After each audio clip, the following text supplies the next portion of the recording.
This just in, editor-in-chief of The Atlantic, Jeffrey Goldberg, says he was accidentally texted war plans. Hours before the US launched these surprise attacks on the Houthi militant group in Yemen, The Atlantic's editor-in-chief, Jeffrey Goldberg, had all the details right in front of him. Astonishing new reporting today showing just how lax Trump's top national security advisors have been with classified information.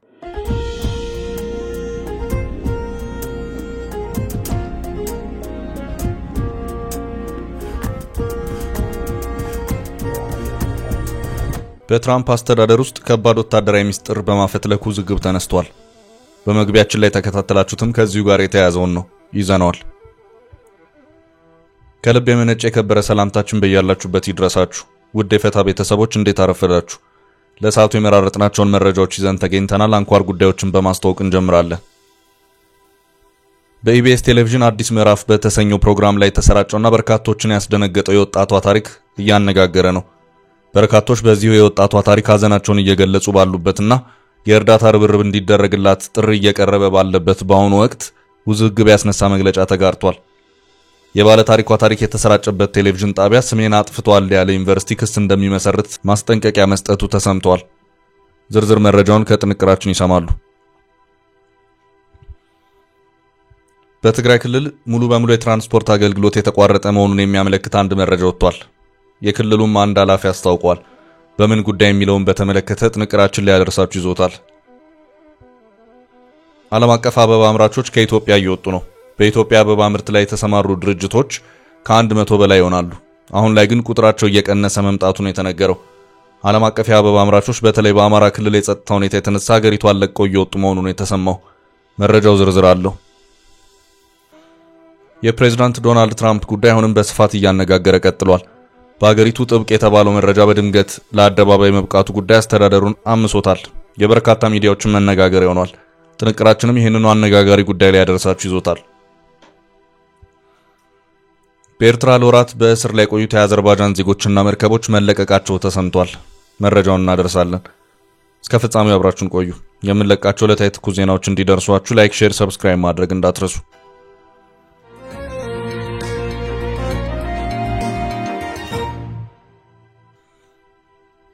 በትግራይ ትራንስፖርት ሙሉ በሙሉ ተቋረጠ። በትግራይ ክልል ሙሉ በሙሉ ትራንስፖርት የተቋረጠ መሆኑ ታወቀ። ይህን ያስታወቁት የትግራይ ክልል ንግድና ኤክስፖርት ቢሮ ኃላፊ አቶ ገብረ መስቀል ታረቀኝ ናቸው። ኃላፊው በክልሉ የትራንስፖርት አገልግሎት የተቋረጠው ከማዕከል ወደ ክልሉ ሲገባ የነበረው የነዳጅ አቅርቦት ሙሉ በሙሉ በመቋረጡ ነው ሲሉ ተናግረዋል። ኃላፊው ለሪፖርተር በሰጡት በዚሁ ማብራሪያቸውም ከዚህ ቀደም በቀን ከ10,000 እስከ 20,000 ሊትር ነዳጅ ይገባ ነበር። ከዚያ በኋላ ግን መጋቢት 5 እና 6 የገባው ነዳጅ በከፍተኛ ደረጃ ወርዶ 3000 ሊትር ነዳጅ ብቻ ነው የደረሰው። ከመጋቢት 6 ቀን 2017 ዓ.ም ጀምሮ ግን ወደ ትግራይ ገባ አንድም ነዳጅ የለም። መጋቢት 11 ቀን እንደሚለቁልን ተነግሮን ነበር። እኛም ባሉን መሰረት ቃል የገቡልንን ነዳጅ ይለቁልናል ብለን ጠብቀን የነበረ ቢሆንም እስካሁን ድረስ ወደ ትግራይ ገባ ነዳጅ የለም። በአገር አቀፍ ደረጃ በቀን የሚገባው ነዳጅ ከ8 እስከ 9 ሚሊዮን ሊትር ነው። ከዚህ ውስጥ ለትግራይ በቀን ከ15 እስከ 18,000 ሊትር ይገባልን ነበር። ይህም በወር ሲሰላ ወደ 11 ሚሊዮን ሊትር አካባቢ ማለት ነው። ወደ ክልሉ የሚገባው የነዳጅ መጠን መቀነስ የጀመረው አሁን አይደለም፣ ቆይቷል። ባለፈው ወር ጀምሮ መጠኑ ቀንሶ በወር የሚደርሰን በአማካይ ወደ 5 ሚሊዮን ሊትር ነበር። ሆኖም ካለፈው ጥር ወር ጀምሮ መጠኑ በከፍተኛ ደረጃ ከመቀነሱም ባሻገር የሚደርሰውም እየተቆራረጠ ነው። አሁን ከ2 ሳምንታት በኋላ ደግሞ የተላከልን ምንም ነዳጅ የለም። ምክንያቱንም አላወቅነውም። ለአራተኛ ጊዜ ለንግድና ቀጠናዊ ሚኒስቴርና ለነዳጅ አቅራቢ ባለስልጣን ደብዳቤ ጽፈናል። ምላሹንም እየጠበቅን ነው። ምላሽ አላገኘንም። በክልሉ ሙሉ በሙሉ የነዳጅ አቅርቦት በመቋረጡ የትራንስፖርት አገልግሎቱም ሙሉ በሙሉ ቆሟል ሲሉም ነው ኃላፊ የተናገሩት። ከዚሁ ጋር በተያያዘ በፌደራሉ በኩል ምላሻቸውን ሰጥተውኛል ያለው ሪፖርተር በዚሁ ዙሪያ ማብራሪያውን የሰጠው የነዳጅና ኤነርጂ ባለስልጣን የማደያ እጥረት ጥያቄ ስለመኖሩ እንጂ ነዳጅ ስለመቋረጡ ያወቀው ነገር እንደሌለ ምላሹን አድርሶኛል ብለዋል።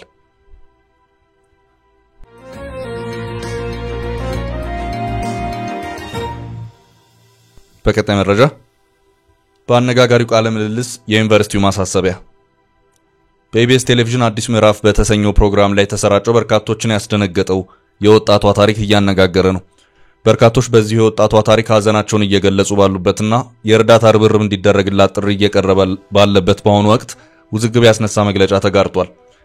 የባለ ታሪኳ ታሪክ የተሰራጨበት ቴሌቪዥን ጣቢያ ስሜን አጥፍቷል ያለ አንድ ዩኒቨርሲቲ ክስ እንደሚመሰርት ማስጠንቀቂያ መስጠቱ ተሰምቷል።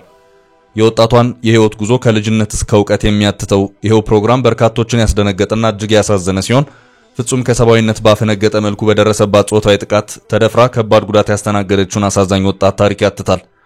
ወጣቷ ያለ እናትና አባት እገዛ በከፋ ችግር እንዳደገችና በአስገራሚ ጥረት ትምህርቷን ተከታትላ ዩኒቨርሲቲ መግባቷ እዚሁ ቃለ ምልልስ ላይ ተብራርቷል።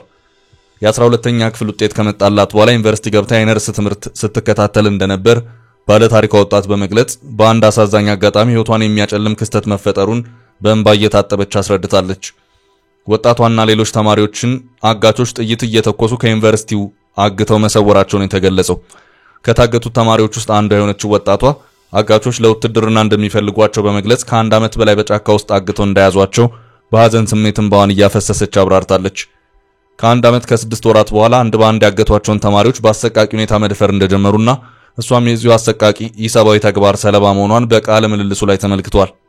ወጣቷ አጋቾች እሷን የታገቱትን ሌሎች ተማሪዎች ተፈራርቀው ከሰባዊነት ባፈነገጠ መልኩ ጾታዊ ጥቃት ካደረሱባቸው በኋላ በስለት የተለያዩ የሰውነት ክፍላቸው ላይ ጉዳት እንዳደረሱ ነው የተገለጸው። በዚሁ ጥቃትም ወጣቷ የራስ ቅሏ ላይ ጉዳት እንደደረሰባት የተገለጸ ሲሆን እጅግ በሚረብሽ መልኩ አጋቾች ተፈራርቀው ጾታዊ ጥቃት በማድረስ የመራቢያ አካሏ ላይ በፌሮ በአሰቃቂ ሁኔታ በብረት መውጋታቸው ተመላክቷል። በወጣቷ እጅግ አሳዛኝ ታሪክ ስሜቷ የተረበሸው የፕሮግራም መሪዋ ከወንበሯ በመነሳት ወጣቷን በማቀፍ ሐዘኗን ተጋርታለች። የፕሮግራም መሪዋ ብሎም ባልደረቦቿ ስሜታቸውን መቆጣጠር ተስኗቸው በእንባ ከጎንሽ ነን በማለት አበርትተዋታል። ወጣቷ ልብሷ ተገፎ በደም ረሳ እንደሷ ጥቃት የደረሰባትን ተማሪ ከጫካ ለመታደግ ጥረት ያደረገችበት ሌላው የቃለ ምልልሱ አሳዛኝ ክፍል በርካቶችን በእንባ ያራጭ ሆኗል። ይህ አሳዛኝ ጉዳይም በማህበራዊ ትስስር ገጾች በስፋት በመሰራጨት ላይ ሲሆን በርካቶች ሐዘናቸውን በመግለጽ ለወጣቷ ድጋፍ የሚሆን ጥሪ እያሰሙ ይገኛሉ። ወጣቷ በደረሰባት ጥቃት ልጅ መውለዷንና ልጇን ብሎም ራሷን ማስተዳደር በማትችልበት አሳዛኝ ሁኔታ ላይ እንደምትገኝ እንዲሁ ተገልጿል። በሌላ በኩል በርካቶች በዚህ ወጣቷ ታሪክ ሐዘናቸውን እየገለጹ ባሉበትና የእርዳታ ርብርብ እንዲደረግላት ጥሪ እየቀረበ ባለበት በአሁኑ ወቅት ውዝግብ ያስነሳ መግለጫ ተጋርቷል። የባለ ታሪኳ ታሪክ የተሰራጨበት ቴሌቪዥን ጣቢያ ስሜን አጥፍቷል ያለ ዩኒቨርሲቲ ክስ እንደሚመሰርት ማስጠንቀቂያ ሰጥቷል። ደምቢዶሎ ዩኒቨርሲቲ በኢቢኤስ ቴሌቪዥን ላይ ቀርበችውን ወጣት አላውቃትም ብሏል። ዩኒቨርሲቲው የቴሌቪዥን ጣቢያ ያቀረበብኝን ውንጀላ ካላስተባበለ እከሰዋለሁ ሲል ማስጠንቀቂያ አውጥቷል።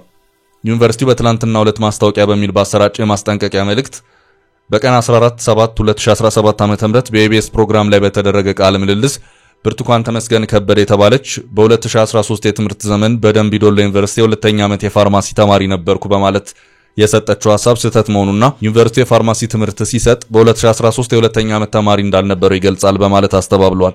ዩኒቨርሲቲው ማስጠንቀቂያውን በመቀጠል ስለሆነም ይህ ድርጊት በጣም ኃላፊነት የጎደለውና ምንም አይነት ማስረጃ የሌለው ስለሆነ ግልጽ የሆነ ስም ማጥፋትና ዩኒቨርሲቲያችንን ስም የሚያጎድል ስለሆነ ኢቢኤስ ይህን ውንጀላ እስካልቀለበሰ ድረስ ዩኒቨርሲቲ ጉዳዩን ወደ ፍርድ ቤት ለመውሰድ ይገደዳል ሲል አሳስቧል። ይህንን የዩኒቨርሲቲውን መግለጫ ተከትሎ ውዝግብ የተፈጠረ ሲሆን በርካቶች መግለጫው እንዳሳዘናቸው በመግለጽ ላይ ይገኛሉ። በቃለ ምልልሱ ላይ ወጣቷ ዩኒቨርሲቲ ተማሪ መሆኗን ካለ መግለጿ ባለፈ የዚህ ዩኒቨርሲቲ ተማሪ ነኝ ስትል ስም በመጥቀስ የገለጸችው ዩኒቨርሲቲ በሌለበት ደምቢዶሎ ዩኒቨርሲቲ ስም የጠፍቷል ማለቱ አሳዝኖናል ያሉ በርካቶች ማዘናቸውን በመግለጽ ላይ ይገኛሉ። በተቃራኒው ወጣቷ በዚህ ጉዳይ ተጨማሪ መረጃ እንድትሰጥ ሁለተኛ ቃለ ምልልስ ሊደረግላት ይገባል የሚል ሐሳብም ተጋርቷል።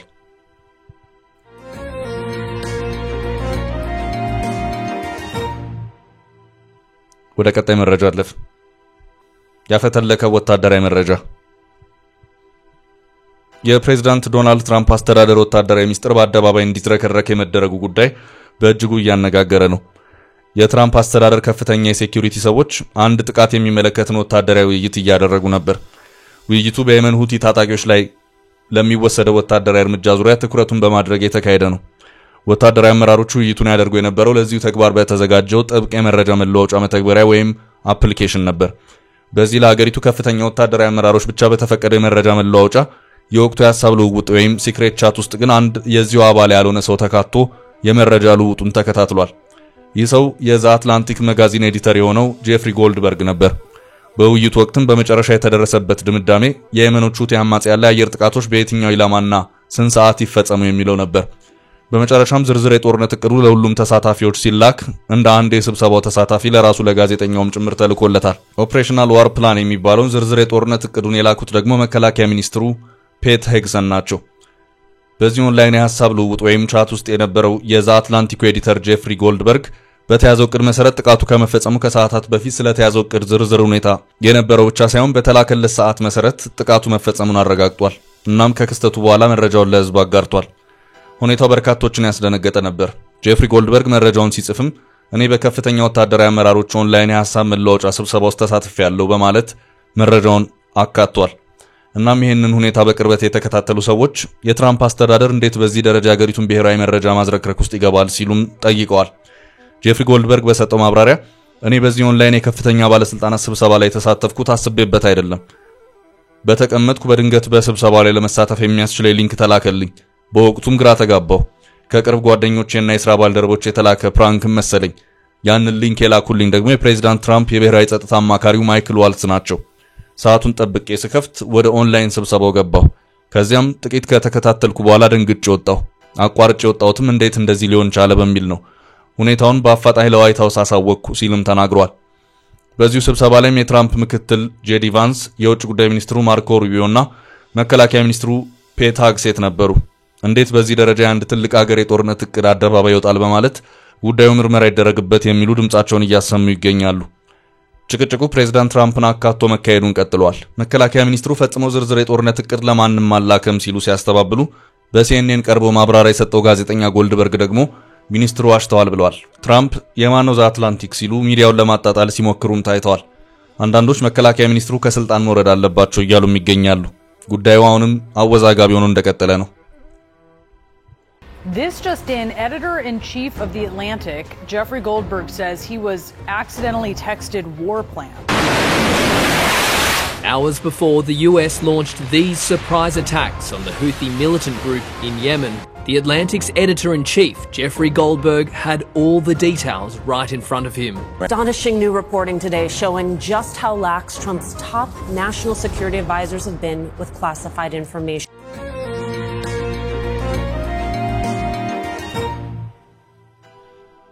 በቀጣይ ርዕሳችን ዓለም አቀፍ አበባ አምራቾች ከኢትዮጵያ እየወጡ ነው። በኢትዮጵያ በርካታ ዓለም አቀፍ የአበባ አምራቾች ይገኛሉ። የሀገሪቱ የአበባ ምርትና ኤክስፖርቱ ከቡና ቀጥሎ መቀመጥ የሚችል ነው። እንደ አውሮፓ አቆጣጠር በ2022-23 ሀገሪቷ ከአበባ ኤክስፖርት $600 ሚሊዮን አግኝታበታለች። አብዛኛው የኢትዮጵያ አበባ ምርት ወደ አውሮፓ የሚሄድ ሲሆን ዋነኛ ተቀባይ ሀገር ደግሞ ኔዘርላንድስ ናት። በኢትዮጵያ አበባ ምርት ላይ የተሰማሩ ድርጅቶች ከ100 በላይ ይሆናሉ። አሁን ላይ ግን ቁጥራቸው እየቀነሰ መምጣቱን የተነገረው ዓለም አቀፍ የአበባ አምራቾች በሰሜን ምዕራብ የአማራ ክልል የጸጥታ ሁኔታ የተነሳ ሀገሪቷን ለቀው እየወጡ መሆኑን የተሰማው የጀርመኑ ሴሌክታ ዋን ግዙፍ የአበባ አምራች ከሰሞኑ እርሻውን ከአማራ ክልል በማውጣት ወደ ጎረቤት ኬንያና ኡጋንዳ ለመውሰድ መወሰኑን አሳውቋል። አምራቹ ያልተረጋጋ የፖለቲካ አየርና ስጊ ወታደራዊ እንቅስቃሴን እንደ ዋነኛ ምክንያት አስቀምጧል። በ2021 ስራውን የጀመረው አምራቹ በስሩ ያሉትን 1000 ሀገር ውስጥ ሰራተኞች እያሰናበተ መሆኑን የተገለጸው ከአማራ ክልል የመንግስትና ፋኖ ግጭት በፊት በትግራይ ጦርነት እንደተፈተነም ነው ያነሳው። የጀርመኑ አበባ አምራች ሀገሪቷን ለቆ ለመውጣት ሲወስን ብቸኛው አይደለም። ሌሎች የሆርቲካልቸር ካምፓኒዎች ቀደም ብለው ተመሳሳይ ውሳኔ ወስነዋል። ታል ፍላወር ፋርምስ እና ጣና ፍሎራ የሚሰኙ ሁለት የደች አበባ አምራቾች ባለፈው ዓመት ከአማራ ክልልና ከኢትዮጵያ ለቀው ወጥተዋል። አሁን ላይ ለቀው ያልወጡ ግን እርሻውን ላልተወሰነ ጊዜ ያቆሙ በርካታ ድርጅቶች ስለመኖራቸው የኢትዮጵያ ሆርቲካልቸር አምራቾችና ላኪዎች ማህበር ዳይሬክተር አቶ ቴዎድሮስ ዘውዴ መረጃ ሰጥተዋል።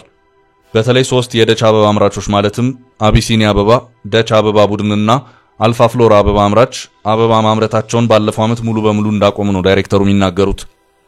ከቡና ጋር ሲወዳደር አበባ ሁለተኛ ትልቁ የኤክስፖርት ምርት ሲሆን ቡና ባለፈው ዓመት $900 ሚሊዮን ገቢ ሲያመጣ አበባ ደግሞ $500 ሚሊዮን ከኤክስፖርት አስገኝቷል። ኢትዮጵያ ከዓለም አቀፍ የአበባ ገበያ 5.5% ድርሻ የያዘች ሀገር ናት። የኢትዮጵያ ውጭ ኢንቨስትመንትን የሚመለከተው የኢትዮጵያን ኢንቨስትመንት ኮሚሽን በጉዳዩ ተጠይቆ መልስ ሳይሰጥ መቅረቱን ዘገባው አስፍሯል። በአማራ ክልል ያለው የፖለቲካና የጸጥታ ሁኔታን ተከትሎ በአበባ ምርት ላይ ችግር ሲፈጠር ግን ይሄ መጀመሪያ ጊዜ አይደለም። እንደ አውሮፓ አቆጣጠር በ2016 በርካታ ዓለም አቀፍ አበባ አምራቾች በአካባቢ ታጣቂዎች እርሻዎቻቸው ተጥሶ ነበር።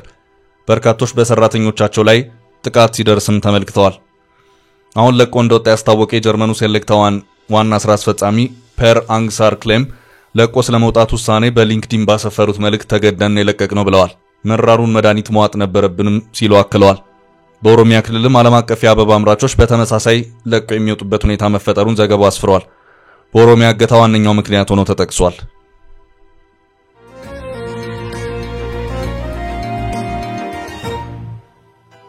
በቀጣይ መረጃ በኤርትራ የተያዙት ተለቀቁ። የአዘርባይጃን ሰንደቅ ዓላማን የሚያውለበልቡ 3 መርከቦቿና ሰራተኞቻቸው ባለፈው ዳር ወር ከተያዙ በኋላ ውዝግብ ተፈጥሮ ቆይቷል። 3 መርከቦችና 18 ሰራተኞቻቸው ባጋጠማቸው አስቸጋሪ አየር ሁኔታ ምክንያት ወደ ኤርትራ የውሃ አካል ከገቡ በኋላ በቁጥጥር ስር መዋላቸው ተዘግቧል። አዘርባይጃን አዲስ አበባና ሩሲያ በሚገኙት ኤምባሲዎቿ በኩል ለኤርትራ ዲፕሎማሲያዊ መልእክት መላኳ ይታወሳል። በአዲስ አበባና ሞስኮ ለኤርትራው ፕሬዝዳንት ኢሳያስ አፈወርቂ የተላከው ጥያቄ ምላሽ ሳያገኝ ቀርቷል። የኤርትራ ባለስልጣናት ጀልባዎቹን ለ3 ወራት ያህል ያገቱት እንዲህ ያለ ክስተት ሲያጋጥም ሰፊ ምርመራ ለማድረግ የአገሪቱ ሕግ ስለሚፈቅድ እንደሆነ ገልጸዋል። በ3ቱ ጀልባዎች ውስጥ ታግተው የቆዩት 18 የአዘርባይጃን ዜጎች በመልካም ጤንነት ላይ ይገኛሉ ተብሏል። ጀልባዎቹ ቀይ ባህር ላይ የታገቱት በአየር ጸባይ ለውጥ ሳቢያ አቅጣጫ ቀይረው ወደ ኤርትራ የባህር ግዛት በገቡበት ወቅት ነበር። የአዘርባይጃን የውጭ ጉዳይ ሚኒስትር በትላንትናው ዕለት ባወጣው መግለጫ 3 መርከቦችና ሰራተኞቻቸው ወደ አዘርባይጃን መመለሳቸውን ሰኞ ዕለት በሰጠው መግለጫ አመልክቷል።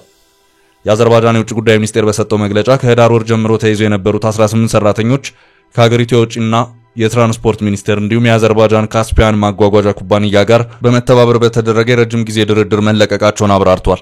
ሰራተኞቹ በኤርትራ በእስር ላይ በነበሩበት ወቅት ኢትዮጵያ በሚገኘው የአዘርባይጃን ኤምባሲ በኩል ከፍተኛ ዲፕሎማሲያዊ ጥረትና የቆንስላ ድጋፍ መደረጉን በመግለጫው ጠቅሷል። መግለጫው አክሎም በኤርትራ የሚገኘው የቱርክ ሪፐብሊክ ኤምባሲ ላደረገው ድጋፍና ጥረት የላቀ ምስጋናችንን እናቀርባለን ብለዋል።